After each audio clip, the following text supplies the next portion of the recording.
जय श्री राम। मैं वसंत रावल आज ही मैं आपको बताने आया हूं जन्म कुंडली के अंदर श्रापित योग कैसे बनता है, उसका फलादेश कैसे करते हैं और वीडियो के आखिरी में मैं आपको बताऊंगा उसका उपाय क्या करें, उसका निवारण कैसे करें। सबसे पहले हम लोग जानते हैं कि श्रापित योग बनता कैसे है। जन्म कुंडली के कोई भी भाव के अंदर, कोई भी राशि के अंदर जब शनि राहु एक साथ बैठ जाते हैं तो श्रापित योग नाम का भयंकर अशुभ योग निर्माण होता है। अभी हम लोग जानेंगे कि उसका फलादेश कैसे करते हैं। तो आइए बोर्ड पे देखते हैं। आप सबको समझाने के लिए मैंने काल पुरुष की कुंडली बनाई है, अर्थात मेष लग्न की कुंडली है, और आपको समझाने के लिए मैंने एक ग्रह रखे हैं। जब भी हम जन्म कुंडली के अंदर शनि राहु को एक साथ देखते हैं तो सबसे पहला काम करते हैं उनका अंश चेक करते हैं कि शनि कितने अंश पे है और राहु कितने अंश पे है। अगर ये दोनों के अंशों में 7 अंश से कम का तफावत हो तो उसे प्रबल युति माना जाता है। जैसे कि यहां पे शनि 5 अंश का है और राहु 10 अंश का है, तो दोनों के बीच में सिर्फ 5 अंशों का फर्क है, तो इसे बहुत ही प्रबल युति माना जाता है। और जब भी ऐसे व्यक्तियों को शनि की महादशा, अंतर्दशा, प्रत्युंत दशा आती है तभी इसका फल देखने को मिलता है। या फिर जब भी शनि की 7.5 आती है या छोटी पनौती आती है तब उसका फल देखने को मिलता है। ठीक उसके अपोजिट जाते हैं। यहां पे देखिए शनि 5 अंश का है और राहु 27 अंश का है, तो दोनों के बीच में 22 अंशों का फर्क है, तो इसे कमजोर युति, निर्बल युति, बलहीन युति मानते हैं। तो इसका अशुभ फल 90% नहीं मिलता। अभी आता है दूसरा पॉइंट। अगर जन्म कुंडली के अंदर शनि राहु एक साथ बैठे हो, लेकिन चलित कुंडली के अंदर शनि राहु अगर अलग अलग भाव में चले जाए, अर्थात मान लो कि शनि पीछे के भाव में चला गया या फिर राहु आगे के भाव में चला गया, तो चलित कुंडली के अंदर अगर शनि राहु अलग अलग भाव में बैठे हो तो उसे कमजोर युति मानते हैं, यानी उसका आधा फल कम हो जाता है। तीसरा, अगर जन्म कुंडली के अंदर शनि राहु साथ में है और नवमांश कुंडली के अंदर भी शनि राहु साथ में बैठे हैं तो उस युति को बहुत ही प्रबल युति माना जाता है। क्यों? क्योंकि जन्म कुंडली के जो 9 हिस्से हम करते हैं उसमें जो 9वां हिस्सा हमारे हिस्से में आता है, अगर उसमें भी शनि राहु है तो उसे प्रबल युति माना जाता है। और उसका फल कब मिलता है? जब शनि की महादशा, अंतर्दशा, प्रत्युंत दशा आता है तब उसका फल देखने को मिलता है। अभी हम और एक स्टेप अंदर जाएंगे कि जब शनि राहु की युति होती है तो उसका फलादेश के 3 नियम कौन से हैं वो भी सुन लो। जब भी कुंडली के अंदर शनि राहु एक साथ बैठे हो और अगर जो शनि पीड़ित होता हो, कमजोर होता हो, निर्बल होता हो, तो सबसे पहला शनि के जो कारक तत्व है वो कमजोर पड़ जाते हैं। जैसे कि वो आदमी बहुत मेहनत करने के बावजूद उन्नति, प्रगति, विकास नहीं कर पाता, इस प्रकार से उसका फल देखने को मिलता है। तो जो शनि के कारक तत्व है वो कमजोर होने लगते हैं।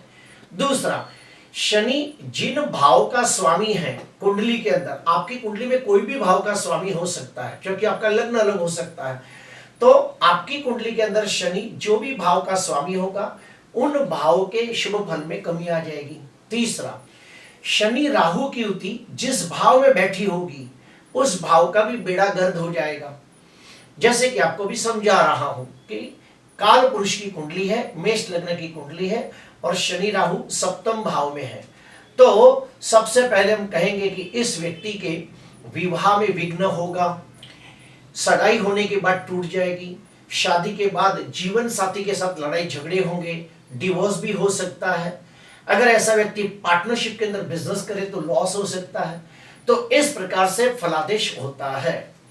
अभी आते हैं एक एग्जाम्पल के साथ लेते हैं कि यहाँ पे यही कुंडली के अंदर फलादेश करते समय और सबसे खराब फल कब मिलता है वो देखते हैं। तो देखिए, शनि राहु की युति तुला राशि के अंदर हुई है और तुला राशि का स्वामी कौन है? शुक्र, वो भी नीच का हो गया है। तो यहाँ पे शनि राहु की युति का अशुभ फल बढ़ गया। उसके बाद लग्नाधिपति मंगल नीच का है, और ये नीच का मंगल राहु को देखकर अंगारक योग बना रहा है, शनि को देखकर अस्थिभंग योग बना रहा है। तो यहाँ पे ये श्रापित योग का सुफल और बढ़ गया। अभी इसमें चंद्र भी देखिए ऐड हो गया, तो चंद्र राहु का ग्रहण योग बन रहा है और चंद्र शनि का विष योग बन रहा है, तो यहाँ पे और खतरनाक फल मिलेगा। तो जब भी हम फलादेश करते हैं तो साथ में ये भी देखना होता है कि शनि राहु जिस राशि में बैठा है वो राशि का स्वामी कैसा है, लग्नाधिपति कैसा है, उसके ऊपर कितने ग्रह दृष्टि करते हैं, वो भी ध्यान में रखना होता है। आइए आपको समझाने के लिए और एक कुंडली बताता हूं। आप देखिए सिंह लग्न की कुंडली है, और सिंह लग्न की कुंडली के अंदर शनि छठवें और सातवें भाव का स्वामी होकर कुंडली का प्रबल मारक ग्रह बनता है, और ये मारक चतुर्थ भाव में राहु के साथ श्रापित योग बना रहा है। फिर से कहूंगा, छठवें और सातवें भाव का स्वामी शनि राहु के साथ युति करके चौथे भाव के अंदर श्रापित योग बना रहा है। अभी आप देखिए चतुर्थाधिपति मंगल भी नीच का है और कुंडली का सबसे शुभ ग्रह भी नीच का है। इसके अलावा इस शनि राहु के साथ साथ और दो ग्रह भी जुड़ गए हैं, चंद्र और सूर्य भी अंदर ऐड हो गए हैं। तो यहाँ पे चार चार अशुभ योग निर्माण हो रहे हैं। कौन कौन से? चंद्र शनि की युति विष योग बनाती है, सूर्य शनि की युति संघर्ष योग बनाती है, उसके बाद चंद्र राहु की युति चंद्र ग्रहण योग बनाती है, सूर्य राहु की युति सूर्य ग्रहण योग बनाती है।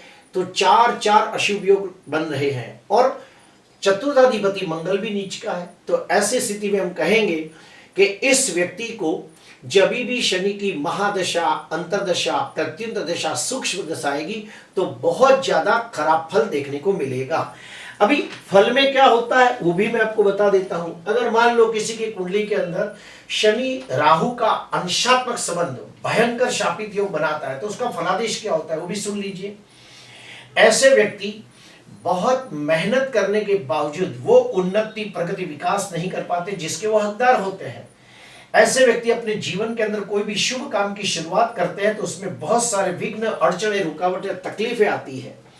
ऐसे व्यक्तियों में और एक खास बात देखी गई है कि उनके खानदान के अंदर 2 पीढ़ी या फिर 3 पीढ़ी के पहले किसी स्त्री का अकाल मृत्यु हुआ होता है और उसको सद्गति प्राप्त नहीं हुई होती, उसे मोक्ष प्राप्त नहीं हुआ होता और उसकी आत्मा भटकती रहती है। तो ये शनि राहु की युति ये दर्शाती है कि भाई तुम्हारे खानदान के अंदर कोई स्त्री की आत्मा भटक रही है, उसे मुक्ति दिलाने के लिए किसी तीर्थ में जाकर नारायण नागबली नाम की पूजा करिए, त्रिपिंडी श्राद्ध नाम की पूजा कीजिए, ये भी एक दर्शाया जाता है। उसके अलावा ये भी देखा गया है कि जिसकी भी कुंडली के अंदर शनि राहु की अंशात्मक युति होती है, उनके खानदान के अंदर जो स्त्रियां होती है वो बहुत ज्यादा परेशान होती है। किसी को वैवाहिक सुख ठीक से नहीं मिलता, किसको संतान सुख ठीक से नहीं मिलता, कोई बीमार रहता है, कोई मानसिक दृष्टि से पीड़ित रहता है, कोई आर्थिक दृष्टि से पीड़ित रहता है, ये भी देखा गया है। तो जब भी कुंडली के अंदर शनि राहु की अंशात्मक युति नजर आए तो समझ जाना कि ऐसे व्यक्ति के खानदान में किसी स्त्री को सद्गति प्राप्त नहीं हुई है, मोक्ष प्राप्त नहीं हुआ है, तो उसके लिए किसी तीर्थ में जाकर नारायण नागबली या फिर त्रिपिंडी श्राद्ध पूजा अवश्य करनी चाहिए। आइए अभी हम और एक स्टेप अंदर जाते हैं कि कुंडली के अंदर अगर मान लो शनि राहु की युति, अंशात्मक युति होती हो, तो कुछ किताबों में यह भी कहा गया है कि जिसकी भी कुंडली के अंदर शनि राहु की युति आती हो तो ऐसे व्यक्ति ने अपने पिछले जन्म के अंदर किसी प्रेग्नेंट कुत्ते को, बिल्ली को, सांप को, खरगोश को, ऐसे किसी जानवर को पीट पीट के मार डाला हो, और वो प्रेग्नेंट जानवर तो मरा, उसके पेट में जो 2-4 बच्चे थे वो भी मर गए। तो उस जानवर का श्राप लगता है कि तूने मुझे तो मारा, मेरे बच्चों को क्यों मारा, तो उसका बद्दुआ लगता है, उसका श्राप लगता है। इसीलिए कुंडली के अंदर शनि राहु की युति आती है। और ये भी देखा गया है कि ऐसे व्यक्ति बेचारे बहुत मेहनत करने के बावजूद उन्नति, प्रगति, विकास नहीं कर पाते, उन्हें समाज में वो मान सम्मान, पद प्रतिष्ठा प्राप्त नहीं होती। ऐसे व्यक्ति के जीवन में जब भी सुख आता है तो उसमें बहुत सारे अड़चने, विघ्न, रुकावटें आती है, संतान सुख में देरी होती है, ये सब देखा गया है। अभी हम लोग जानेंगे कि ऐसी कौन सी परिस्थितियां है कि जिसमें श्रापित योग ज्यादा खराब फल नहीं दे पाता, वो भी मैं आपको बताता हूं।